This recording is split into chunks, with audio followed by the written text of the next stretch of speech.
Nongkrong lagi bareng Wildan Mahmud di Total Politik. Kedatangan sama Don. Dimas Oki Nugroho. Wes mantap. Ini guru gua ini dia. Dia guru gua politik gua. Anak muda nih guru. Gara-gara dia tuh gua mengenal pesantren-pesantren di Jawa Timur. Gitu keliling-keliling ngajak dia.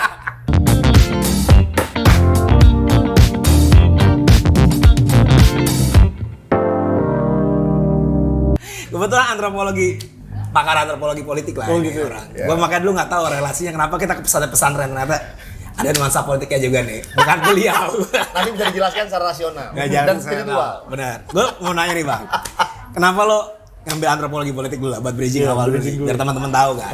Gua tuh sebenarnya malah menyesal karena ngambil antropologi telat waktu S3.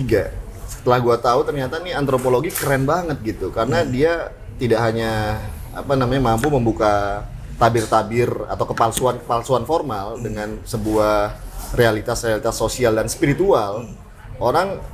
Kita akan mencoba membuka tabir atau motif atau modus dari sebuah perilaku atau attitude tertentu, baik itu individu, komunitas maupun negara bangsa. Jadi pendekatannya bisa macam-macam. Kalau saya kan backgroundnya politik ya, S1-nya itu, S2-nya HI, S3-nya antropologi. Nah, saya sangat terbantu dengan mengobservasi realitas politik maupun realitas geopolitik dengan menggunakan pendekatan antropologi. Karena yang kita lihat justru dari bawah banget, Mas Wildan dan Mas Mahmud. Jadi kita akan lihat bahwa kenapa sih si A secara official atau secara artifisial melakukan A. Tapi kita bisa ngelihat modusnya, motifnya apa, sehingga kita bisa tahu trajektorinya kemana dia gitu. Ini juga ini bos, ketua perkumpulan kader bangsa. Aduh. Yang jelas kader bangsa bukan kader bangsa. Ya. Jangan ada T-nya. Jangan ada T-nya, bahaya. Kader bangsa. Tapi bukan PKB kalau disingkat ya. Kenapa lo nginisiasi itu bang?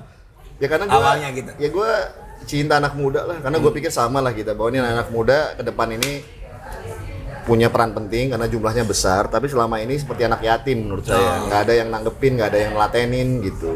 Karena pengalaman saya di beberapa negara lain dan di Indonesia sendiri by fact ya dan by history, anak muda itu selalu jadi aktor utama pergerakan, tapi kerap kali ditinggalkan gitu loh. Ketika situasi sudah well established lah sebuah rejim politik, tapi anak muda selalu jadi motor. Dan yang kedua saya lihat juga bahwa konflik kita di Indonesia ini konflik politik dan konflik sosial bukan hanya perbedaan ideologi, sara atau konflik kekuatan antara berbagai fragmen politik, tapi juga karena antara kelompok tua dan kelompok muda nggak bisa sinkron nih. Yang tua pengen status quo, ya kan, pengen bertahan terus bahkan nambah terus gitu kan. Yang muda sementara nggak sabaran gitu. Nah ini harus ada jembatannya. Nah menurut saya ini harus ada. Kalaupun ada selama ini terlalu formal, terlalu pelat merah kayak Lemhanas anak muda gitu, atau bahkan terlalu corporate kalau dia bisnis, misalnya seperti HIPMI, Kadin dan seterusnya. Tapi ini butuh nih anak-anak muda yang bukan elit, bukan siapa-siapa, bukan anaknya siapa, tapi lalu kemudian punya akses pemberdayaan untuk bisa menjadi pemimpin gitu loh. At least di komunitasnya dia. Dan di negara-negara lain, Mas Wildan, saya perhatikan bahwa negara yang paling komunis sekalipun dan sosialis sekalipun gitu, yang otoriter sekalipun, dia merahin anak muda. Sampai negara yang paling liberal sekalipun, anak muda tetap jadi strategi besar mereka untuk mereka dalam konteks strategi sosial politik dan sosial ekonomi sebuah negara besar ya. Ya di sini masih belum menurut saya. Nah mungkin Mas Wildan dan Mas Mahmud nih tugasnya. Ya diarahkan lah ya kita. Ini bukan berarti lu menolak tua. Nah, ini kalau tua itu takdir. Kalau muda itu pilihan. Siap. Jadi lu milih untuk tetap muda ya. Tapi sudah muda bos. Iya, Ahmad Albar juga hari ini tetap ada. Bener. Istrinya juga muda bos. Ini kita nggak bisa ngimbangin dia. Nggak bisa bos. Ya, kita lanjut lagi. Mungkin ngomongin ini kali ya. Gue masih penasaran sih sama antropologi politik. Berarti apa berarti kalau menurut lu apa berarti presiden kita nggak mungkin non Jawa? Wah, that's good point. Kalau dari segi itu bukan dari segi dari demografi politik agak mustahil, to be honest. Karena memang pemilih terbesar Jawa. Tapi jika that's why ini adalah masa transisi. Ini adalah the moment of truth. Kalau kesadaran pemilih terbesarnya anak muda hari ini, jumlah demografinya terbesar mereka. Kalau mereka tersadarkan bahwa ternyata untuk jadi presiden tidak mesti pertama orang Jawa, tidak mesti orang Islam, tidak mesti laki-laki. Why not? Still possible. Gitu. Jadi inilah moment of truth di mana anak muda hari ini jumlahnya besar secara kuantiti, tapi secara quality ini menjadi pertarungan untuk memberikan mereka konten, kesadaran, pembobotan. Inilah tugas-tugas kita kawan-kawan untuk memberikan kesadaran dan pendidikan yang benar bagi anak muda hari ini. Butuh berapa pemilu lagi kira-kira? Buat nggak orang Jawa lagi bang presidennya? Bisa 2024 kalau misalnya mungkin, serius nih kalau misalnya memang bayangin bos, pemilih pemula itu sekitar dari jumlah DPT itu bisa jadi atau pemilih muda plus pemilih pemula itu 55-60% dan jadi menurut saya sangat bisa kalau misalnya di sini strateginya tepat ya. Tapi kan ini hanya fenomena urban. Anda harus lihat fenomena rural. Kita harus lihat fenomena anak-anak muda desa yang berada di second city lah, let's say kayak. Dan ini semakin gampang bagi kita untuk melakukan observasi. Ketika jalan tol Jokowi ini terbangun, gitu kota-kota seperti Cirebon, kota-kota seperti Pekalongan, kota-kota Brebes, lalu Salatiga, gitu. Itu sebenarnya perilaku politik anak mudanya menarik banget. Apakah mereka masih sektarian tanda kutip?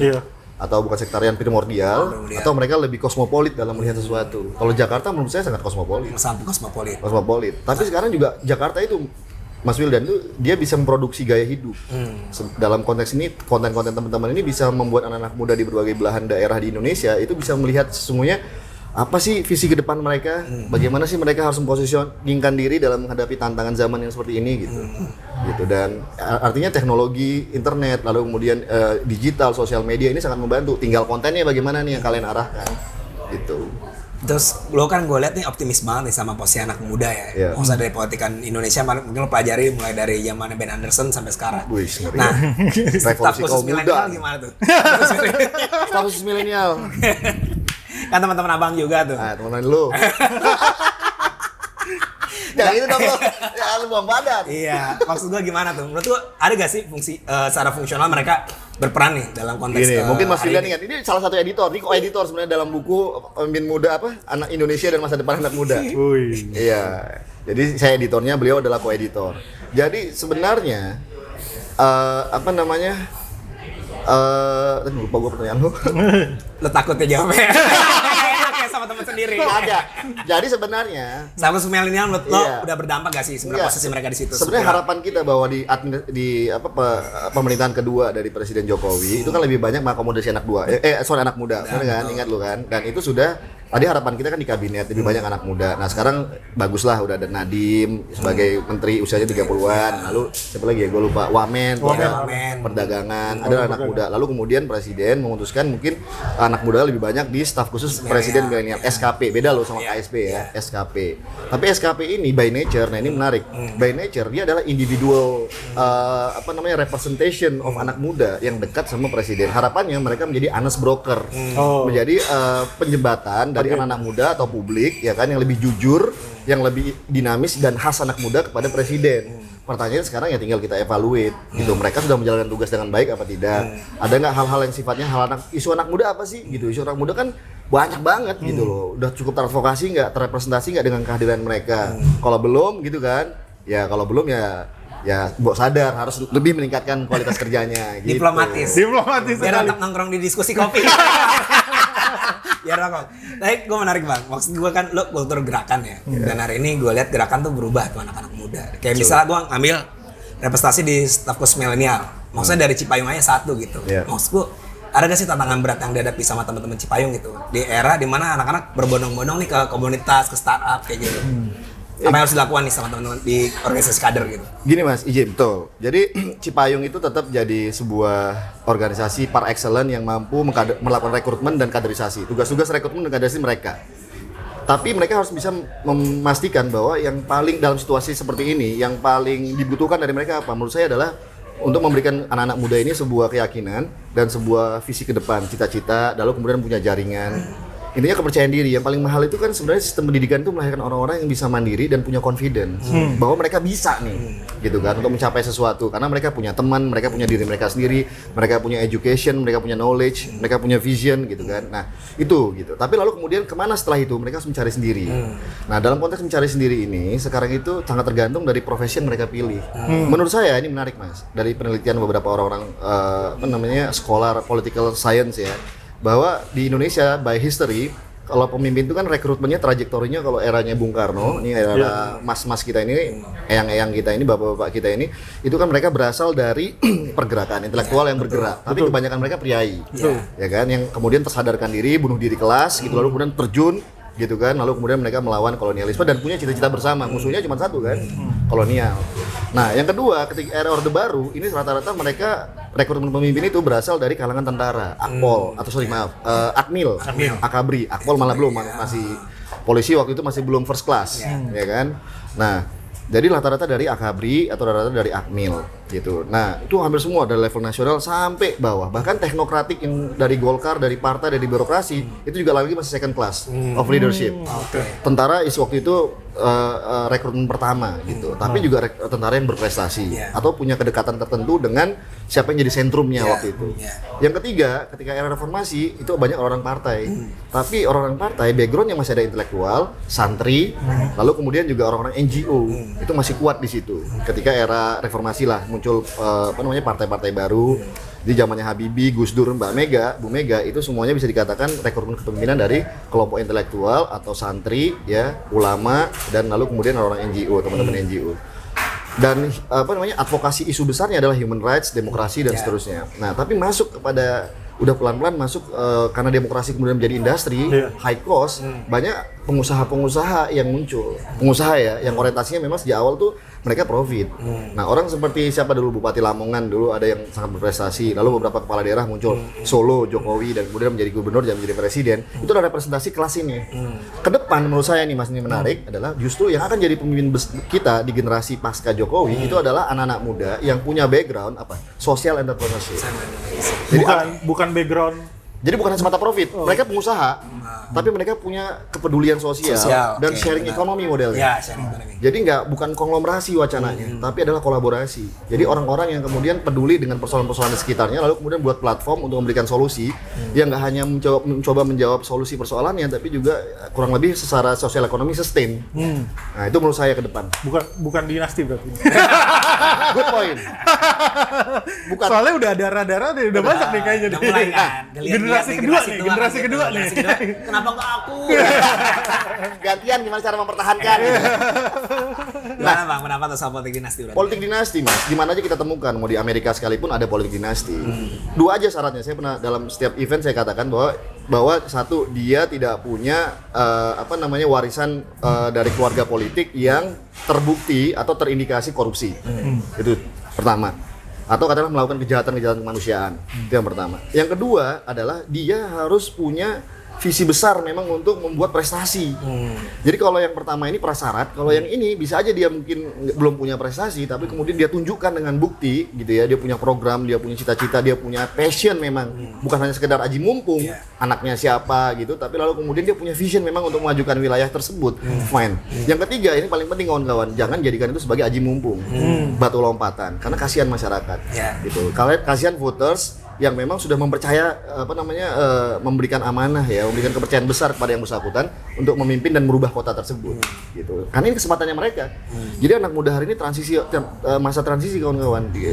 Indonesia ini masuki old politics menuju new politics, old economy menuju new economy, ya ini sekarang. Jadi siapa yang sudah mendapatkan amanah menjadi kepala daerah atau pemimpin, jika anak muda tersebut tidak menggunakan momentum ini dengan sebaik-baiknya, itu luar biasa. Nah, teman-teman SKP, anak muda itu juga harus bisa menunjukkan kredibilitas mereka. Mereka harus menunjukkan prestasi, gitu. Udah dipercaya jadi mewakili anak muda untuk dekat dengan presiden, mereka harus memiliki output yang transformatif, gitu. Kalau enggak, nanti bilang ya anak muda aja mimpin kayak gitu sama aja. Kan kasihan kita ya. Iya. Rada-rada sebel juga sih gue. Santai Bos, ada kesempatannya untuk jangan terlalu jujur bro. Lu tadi kan udah menyinggung soal ada SKP, ada KSP. Bridging-nya ke situ KSP, nih. KSP. Dulu kita ikut Bapak Dimas ngurus-ngurusin bangsa. Alumni ya? Alumni KSP. Kantor staf presiden. Nah, kalau KSP itu gimana? Nah, sebenarnya harapan saya justru KSP yang diperkuat. Kalau SKP kan sangat individual. Betul. Jadi kalau tadi kata Mas Wildan bilang ya itu wakil dari Cipayung satu, wakil dari anak yang social entrepreneur satu, ada 3 malah ya. Iya kali, difabel satu. Gitu. Nah, kalau KSP kita harapkan itu lebih sistematik, lebih kolektif gitu loh, lebih ya sistemik gitu. Jadi memang sebenarnya kalau saya berharap justru di sinilah tempatnya anak muda. Jadi untuk menampung berbagai inisiatif ini kan teman-teman lakukan ini kan sekarang new media. New media ini sangat dibutuhkan bos untuk pembentukan bangsa ke depan. Kalau mereka gagal, negara gagal atau civil society atau bahkan private business gagal dalam mengakomodasi pergerakan new media yang sangat independen hari ini, menurut saya kita ketinggalan. Nah itu menurut saya KSP itu adalah mestinya kantor staf presiden itu adalah tangan, telinga, dan mata presiden untuk memastikan bahwa bukan hanya program presiden, tapi agenda besar bangsa ke depan itu dijembatani di sini, dan di sini itu anak-anak muda progresif semua. Kayak Mas Wildan dan Mas Mahmud ini mestinya harus masuk KSP, dia harus punya program sendiri. Jadi KSP itu juga dihindari. Saya mantan staf sus KSP. Saya nggak bisa membayangkan kalau itu akhirnya menjadi kerjaan kantor yang sifatnya ritual kayak kantor kelurahan atau jadi kayak bank. Orang duduk datang 9 to 5 lalu kemudian mengerjakan sesuai arahan kayak sebagaimana birokrasi pada umumnya. Jangan, yang kesana itu harus punya program. Mas Wildan misalnya udah punya platform warga muda. Tunjukkan, oke, kamu bisa nggak bekerja sama untuk Indonesia, apa yang bisa dilakukan? Oke. Jadi semua platform-platform itu ditarik. Dan tapi modelnya bukan korporatisme, jangan dirangkul untuk dikooptasi. Berikan mereka jembatan, karena memang sekarang siapa yang bisa memastikan masa depan kayak apa? Elon Musk juga nggak bisa. Nggak jadi malah. Nggak jadi kemarin. Tapi kan inisiatif buat merangkul platform itu udah. Demokrat kemarin. Baru gue mau ke arah sana. Apa itu salah satu tugas KSP? Iya, makanya itu salah satu tugas.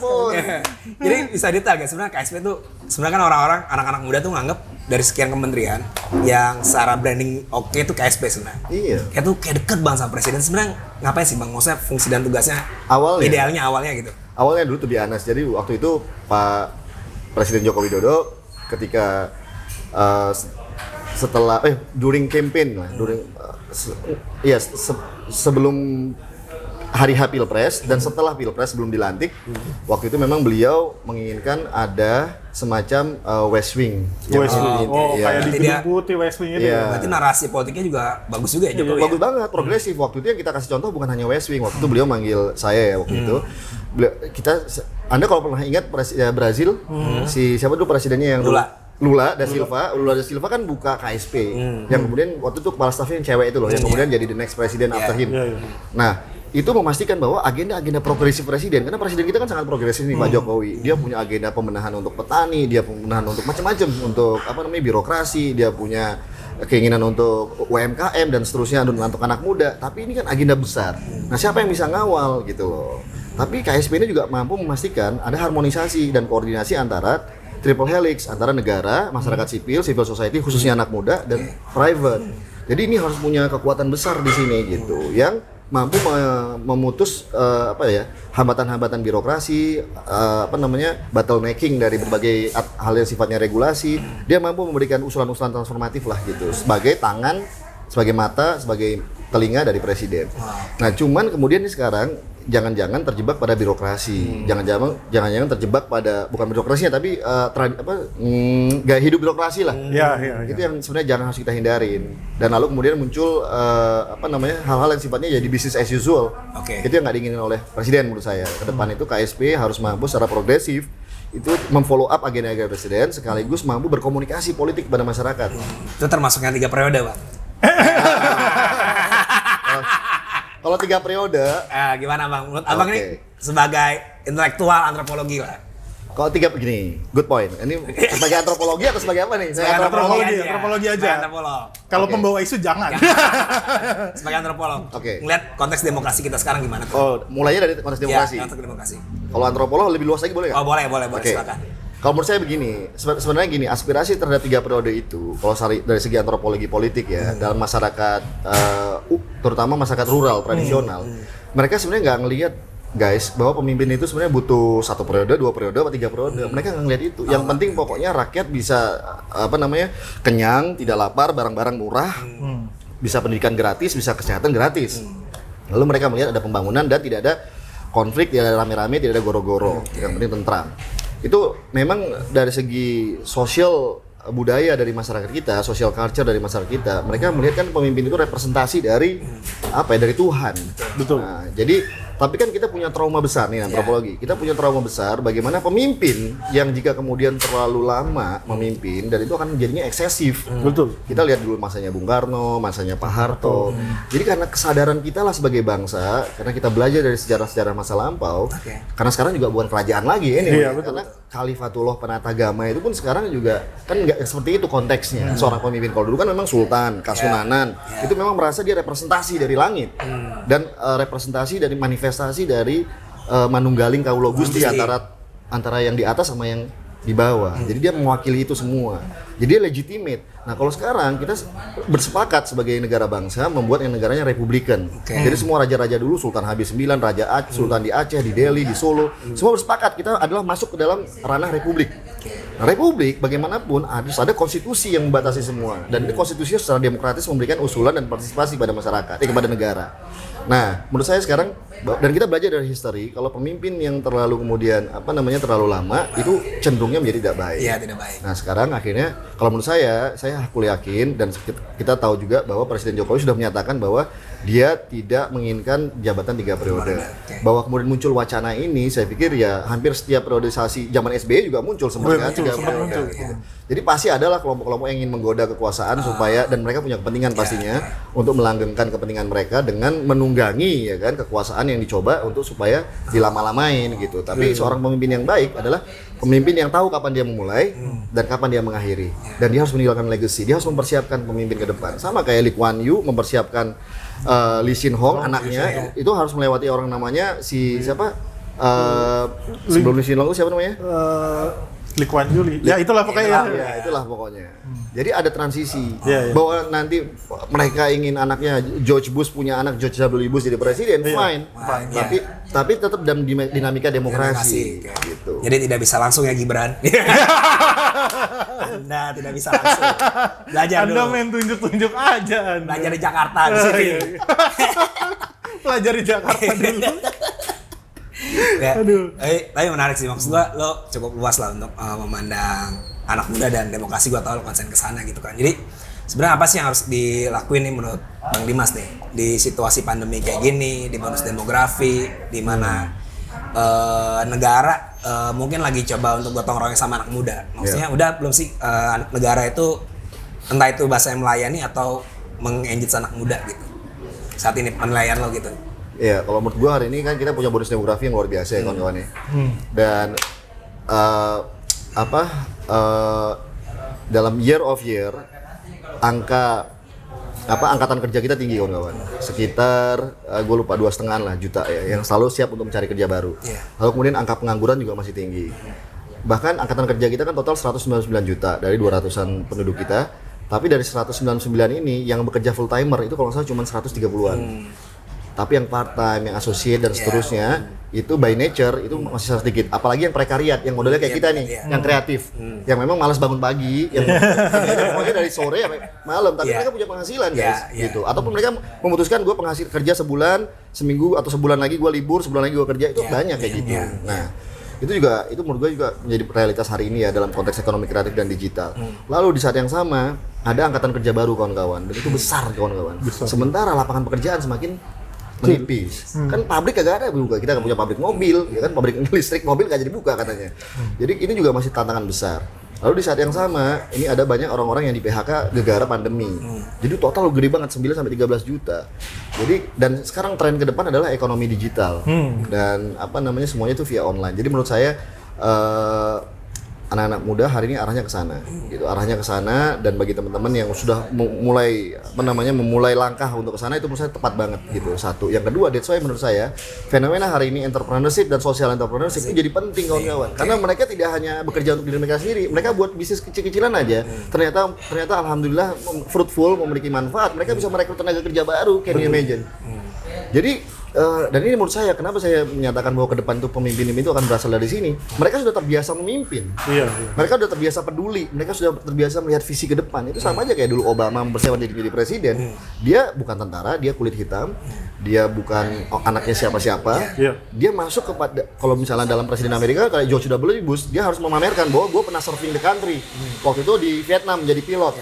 Nah kalau misalnya Obama, dia bilang dia serving people. Di distrik-distrik di Chicago, di desa-desa kota di Chicago, menawarkan bantuan untuk benahin bocor rumah dari penduduk, dengerin masalah penduduk kesehatan apa, isunya apa. Jadi serving others. Dari social entrepreneurship yang dilakukan oleh anak muda Indonesia hari ini itu serving others. Itu menurut saya adalah mereka sudah exercise how to be a leader in the future. Sekarang mereka leader, besok mereka. Nah, bagi anak-anak muda yang lain yang mengharapkan privilege dari orang tuanya dan seterusnya, nggak salah juga. Mereka punya jalur yang sama, tapi yang ini yang lebih exercise ini ada yang paling kuat. Itu namanya Darwinisme politik kawan-kawan. Survival for the fittest. sukses. Itu adalah anak-anak yang kuat yang memang sudah terbiasa memimpin, itu mereka akan jadi ke depan. Gue tadi tertarik soal KSP sih, yang gue akhirnya itu kan itu adalah rencana KSP. Gue kata kuncinya adalah West Wing, karena West Wing kan tempat di mana kalau di Amerika tempat di mana orang berkumpul membicarakan ide. Dan pertanyaan gue, apakah harapan KSP itu yang udah terjadi saat ini? Yes, Itu dia yes or not ya. Kalau saya melihat sangat tergantung dari siapa yang menjadi kepala staffnya. Ya, to be honest. Jadi waktu dulu zaman Pak Luhut itu memiliki nature yang berbeda atau karakteristik yang berbeda ya KSP-nya dengan di zamannya Kang Teten. Gitu. Nah, di zamannya Kang Teten itu berubah lagi ketika di zamannya Pak Mul gitu. Dan itu sangat ada semacam kebutuhan yang kontekstual sifatnya dari presiden. Di zaman Pak Luhut itu kenapa KSP dipimpin oleh sosok seperti Pak Luhut misalnya. Zaman Kang Teten itu mungkin sifatnya lebih civil society, NGO. Lalu kemudian balik lagi ke orang yang punya background militer, why gitu kan, orang seperti sosok Pak Mul. Dan itu masing-masing sangat syarat dengan kemungkinan-kemungkinan dari kepentingan dari si kepala stafnya masing-masing. Nah, dan atau komunikasi yang terjadi.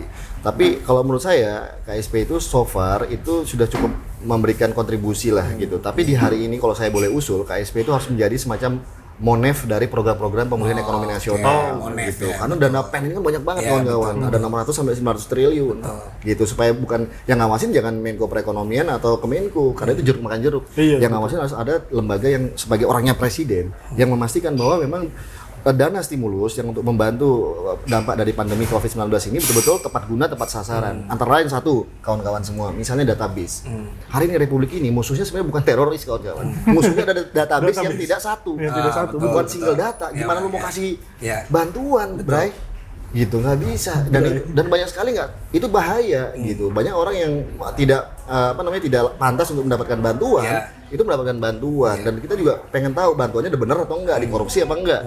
Kan itu butuh tangan presiden, butuh mata, telinga dan tangan presiden untuk menginvestigasi itu.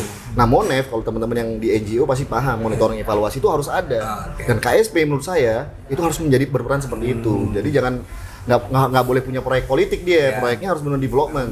Berarti mesti diganti. Enggak. Kesana nggak arahnya? Gua tuh ikut Bang Dimas lumayan cukup lama, terutama yang di KSP lah. Gua dapat experience banyak.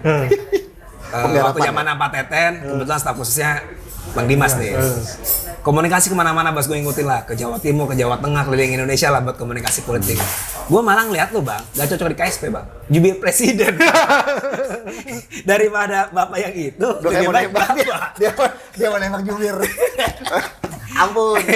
Nggak, tapi that's good point. Hari ini menurut saya salah satu the weakest link of this administration, second administration of Presiden Jokowi adalah communication. Betul. Itu saya akuin. Gitu. Dan everybody knows about it. Jadi nggak usah malu-malu, nggak usah sungkan-sungkan lagi. Ini negara demokrasi. Iya kan? Bukan gara-gara misalnya jubir yang sekarang temen gua jadi nggak enak. Enggak. Gua to be honest, ini sekarang situasinya memang presiden harus dibantu oleh system of communication system dan person yang memang mampu untuk bisa melihat situasi dan menyampaikan. Dia harus menjadi bridging. Betul. Ini kan situasi krisis. Anda ingat dalam setiap fragmen sejarah manapun pasti negara itu membutuhkan jembatan yang mampu menghubungkan antara negara dengan rakyat. Iya, betul. Dan jubir, KSP juga actually bisa menjadi jubir, Mas. Tapi dengan perannya ada yang peran ekonomi, ada yang infrastruktur, ada yang human rights, ada yang sosial budaya. Kan mereka bisa memainkan peran itu juga. Itu bos. Nah, pertanyaan kamu Gas, dari lu lah, pertanyaan Bang Gas, udah disebut. Seandainya nih, Bang Fajrul Rahman bosen nih. Atau kemarin pas di Mata Najwa berapa kali agak blunder gitu kan. Pak De nelfon, Pak Jokowi. Udah lah, lu gue ganti Dimas aja. Apa yang lo lakukan kalau seandainya jadi jubir presiden, Bang? Atau mungkin lo... Jawaban gue? Jawaban lo? Yakin lo, Pak? Yakin lo, Pak? Karena menurut gue lo komunikasi jauh lebih bagus dari Bang Fajrul. Ya, Bang Fajrul senior, tapi dia memang harus di backup oleh ya kan teamwork yang keren. Gitu aja sih. Kalau menurut gue hari ini nggak ada Superman, bos. Yang ada apa? Kolektif man, kolektif super group. Nggak ada Iron Man sendiri, adanya Avenger. Betul, that's good point. Nah, konsepnya Avengers, tapi juga Avengers harus bener. Kalau teman-teman SKP ini harus dibenerin Avengers-nya. Gitu. Mereka udah cukup oke, tapi harus ada leadership. Mereka harus melakukan apa yang jelas. Gitu. Jadi nggak ada hari ini Superman. kalaupun dia bagus tapi dia nggak mampu membentuk tim yang kolektif, percuma gitu. Dan kita harus tahu bos, teman-teman yang berada di istana itu kan namanya all the president men. Mereka harus tahu presidennya maunya apa. Mereka harus bisa memahami sensitivity of the president. Kalau enggak, ya gagal semua. Nggak akan perform itu, nggak akan fulfill itu. Jadi kalau misalnya Pak Jokowi nelfon saya akan jawab, yakin Pak, beneran Pak. Ya ntar lu kita soalnya kalau abang kepanggil, izin bang ikut Nah, aja. iya itu. Lu tinggal telepon kita. Kita jadikan itu ya kan. SMP. Nggak, tapi seorang KSP jadi kreatif hub. Jadi anak muda. maksud gua lo menarik ya. Maksud gua apa sih sebenarnya cita-cita yang paling lo mau kejar sih bang sebagai Dimas Oki Nugroho secara personal? Karena kan Waduh, ini staf pertanyaan. KSP pernah ngurus bisnis jago. Secara Baker pendidikan pernah, PhD udah. PhD Secara udah. Baker Bantu-bantu pernah ya? menteri-menteri, tokoh politik udah. Komisaris Nyalon. udah, banking udah. Iya. Di Depok pernah nyalon juga, walaupun kalah sama PKS. Misalnya, lo apa sih yang lo Kita cita-cita ini sebenarnya? apa namanya? Depok itu penuh dengan drama, tapi nanti kita cerita itu. Ya, lain waktu kita Ya, ada waktu. sesi. Ya kalau hari ini kita setiap orang harus punya cita-cita yang tinggi kalau kata Bung Karno, ya kan, cita-cita setinggi langit, it's okay. Oke. Dan saya merasa keterlibatan saya di Depok juga dulu dan kiprah saya sebagai anak muda itu sebenarnya hanya ingin satu, bos, kawan-kawan, menyalakan api keberanian bagi anak muda lain bahwa kita bisa loh, Ya. gitu. Bahwa negara ini bukan hanya punya si A, punya si B, punya si C, anaknya si A, anaknya si B, anaknya si C, kagak. Ini negara punya kita gitu loh. Ini janji Bung Karno dan janji para pendiri founding fathers kita. Ini memang untuk kita. Jadi saya sebenarnya hanya ingin ikut berpartisipasi, menyalakan keberanian, menyalakan api harapan bahwa kita bisa. Dan alhamdulillah semoga itu bisa tersosialisasikan dengan baik. Nah, kalau ditanya cita-cita politik, ya kita harus bermimpi untuk cita-cita politik tertinggi kalau kita ingin membenahi negara ini, dan itu menurut saya tidak ada yang nggak mungkin ya. Yang nggak ada yang nggak mungkin di berbagai negara, dan sejarah kita menunjukkan bahwa yang penting Anda harus berani bermimpi. Sama sama Mas Wildan, Mas Mahmud, kita semua kita harus berani bermimpi. Dengan demikian insya Allah kalau ada jalan, why not? Kalau memang diberkati dan diberikan jalan, ambil momentum, ambil kesempatan dan tunjukkan kalau kita memang perform. Gitu bos. Belum jelas profesinya apa bang? Ayo dah, itu yang penting kita punya mimpi tinggi. Apa mau dijawab apa? Well, kita gini, ini menarik kawan-kawan semua. Anak muda. Anak muda hari ini ya, ini generasi X, generasi Y, generasi Z. Oke, saya kategorinya generasi X.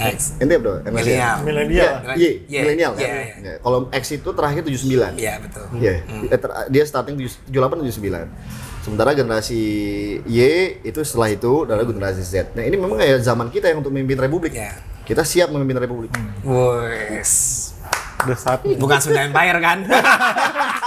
Atau King of the King. King of the King gitu. Kita memimpin republik. Oke, kesimpulan. Kesimpulan Oh, gue lo. agak sedikit ini menarik banget sih Bang Dimas. Emang lu kayaknya emang punya roots banget sama anak muda, dan akhirnya punya kesadaran bahwa emang anak muda itu emang harus bergerak dan dimulai dari sekarang gitu kan. Apa dan apalagi dari tadi analisis antropologi lo, apakah itu misalnya apakah presiden non Jawa itu mungkin ya emang harus dimulai dari anak muda gitu untuk bersuara dan fighting segala macam. Dan apa namanya juga akhirnya gue baru sadar bahwa ternyata memang presiden tuh kayaknya butuh orang, selain orang-orang yang diajak diskusi milenial itu, butuh orang-orang terpilih yang akhirnya buat jadi apa ya, kayak itunya mereka lah, itunya presiden lah, apa pegangannya gitu kan, pegangannya banget lah. Di tengah punya ambisi yang begitu besar gitu di KSP, dan harapannya sih ya mudah-mudahan ya, maksudnya ini akhirnya disadari oleh banyak pejabat di KSP. Atau mungkin presidennya sadar butuh orang-orang yang lebih bisa diandalkan. Gue sih Itu aja sih gue. Gue ngeliat sih Bang Dimas nih bisa jadi benchmark buat anak muda. Maksudnya kita udah nggak bisa misahin apakah kita politisi, apakah kita akademisi, apakah Atau kita aktivis dan semacam itu. Sebenarnya kita bisa ambil semua gitu kan. Kayak misalnya Bang Dimas ditanya, lu akademisi atau apa? Akademisi jago, Akademisi aktivis jago, udah S3. usaha jago gitu kan. Jago sih. Nyanyi kayak Afgan mukanya lagi. Ya, maksud gua, siapapun bisa lah buat gak usah ngotak-ngotakin, karena aktivis juga akademisi segala pengasah tuh udah bisa kita ambil identitas itu, kita perjuangan bareng. Yang kedua memang gue percaya banget, dulu gue orang yang gak terlalu percaya sama partisipasi politik di formal gitu, karena belajar dari Bang Dimas ternyata kita butuh juga untuk masuk ke sistem, entah jadi politisi, entah jadi profesional semacamnya, karena kalau nggak dibenahi bareng-bareng sama anak muda, kalau kita nggak gotong royong, kita bisa nolong siapa gitu. Karena bagaimanapun gotong royong pasti bisa buat saling menolong sih, itu poinnya. Gue ambil yang ketiga, yakin aja sih sebenarnya. Maksudnya dulu gue mencerca nih teman-teman yang mungkin nyalon bupati, nyalon legislatif dan semacamnya dulu. Waktu semester Waktu masih kuliah. Waktu ketemu pertama kali. Lawan gitu dan ternyata gua ngelihat teman-teman Abang Dimas kayak Caipin, terus ada macam-macam yang lain-lain. Ternyata dia pas lagi masuk ke sistem juga melakukan perubahan sih. Jadi nggak usah takut buat masuk ke sistem atau nggak memperbaiki sistem dari dalam sih paling itu. Thank you nih buat Makasih, makasih Mas Julian, Mas Mahmud. insight-nya luar biasa. Thank you, semoga bermanfaat. Nongkrong lagi Di diskusi kopi. Iya. Ini di Kawi. Oh iya, diskusi nongkrong. kopi kalau mau nongkrong sini. Apa IG-nya Bang? Diskusi kopi. Diskusi kopi, ruang berbagi. Diskusi Rocky ruang bagi, tempatnya enak banget. Ini cuma di sini lo bisa foto sekeren ini. Dan jangan lupa subscribe Tata Politik. Bye. Bye.